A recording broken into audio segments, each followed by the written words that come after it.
રાજ્ય સરકાર વિદ્યાર્થીઓ માટે કરોડોની જોગવાઈ કરે છે, પણ શિક્ષણ વિભાગમાં આયોજનના અભાવે વિદ્યાર્થીઓને તેમના હકની વસ્તુઓ નથી મળતી. સરસ્વતી સાધના યોજના અંતર્ગત ધોરણ 9ની વિદ્યાર્થીનીઓને સાયકલ આપવાની હતી, પરંતુ ગયા શૈક્ષણિક સત્રમાં આપવાની સાયકલોનું હજુ સુધી વિતરણ થયું નથી. સરકારી યોજનાની સાયકલો કાટ ખાઈ રહી છે. દહેગામ તાલુકાની શાળામાં 1541 સાયકલોનો ખડકલો કરી દેવામાં આવ્યો છે. ચોમાસામાં વરસાદી પાણીમાં સાયકલ બગડી રહી છે. વિદ્યાર્થીનીઓ ધોરણ 10માં પહોંચી હોવા છતાં સાયકલ મળી નથી. સરસ્વતી સાધના યોજના પાછળ સરકાર કરોડોનો ખર્ચ કરે છે, છતાં પણ આયોજનનો અભાવ જોવા મળ્યો. તંત્રની બેદરકારીના કારણે વિદ્યાર્થીનીઓ લાભથી વંચિત છે. હું અહીંયા 3-4 વર્ષથી ભણવા આવું છું. મને 12મામાં સાયકલ મળી છે, પણ અત્યારે જે મારી બહેનપણીઓ છે 9-10માં એમને અત્યાર સુધી સાયકલ મળી નથી. અહીંયા 1.5 મહિનાથી સાયકલો પડી છે, પણ હજુ કોઈને મળી નથી.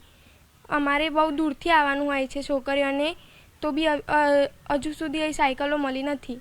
મને 9મા ધોરણમાં સાયકલ મળી નથી. સર કહેતા હતા કે 9મા ધોરણમાં મળશે, સાયકલ હજુ મળી નથી.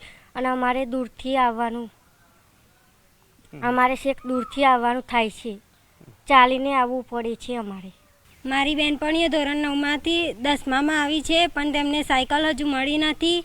ઘરેથી દૂરથી ચાલતા આવવું પડે છે અને અહીંયા સાયકલો પડી છે, કાટ ખાય છે, પણ અમને મળી નથી હજુ.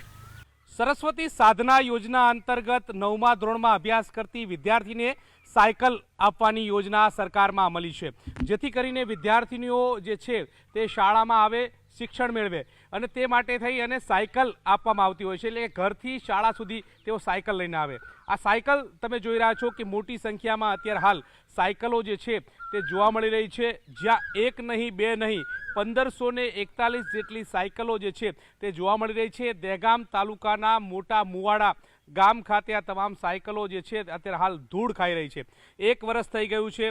9મા ધોરણમાં ભણતી વિદ્યાર્થીને સાયકલ આપવામાં આવતી હોય છે, પરંતુ તેઓ 10મા ધોરણમાં આવી ચૂક્યા છે, પરંતુ સાયકલ નથી આપી, જેના કારણે સાયકલની હાલત તમને બતાવવા જઈ રહ્યા છીએ કે ઠેર ઠેર આ સાયકલને કાટ લાગી ગયો છે, જાણે ભંગારમાં પડી હોય તે પ્રકારના દ્રશ્યો જે છે તે સર્જાઈ રહ્યા છે. સાયકલ દેખાવમાં નવી છે, પરંતુ કાટ લાગી ગયો છે. શું આ રીતે બાળકીઓને શિક્ષણ આપવામાં આવશે?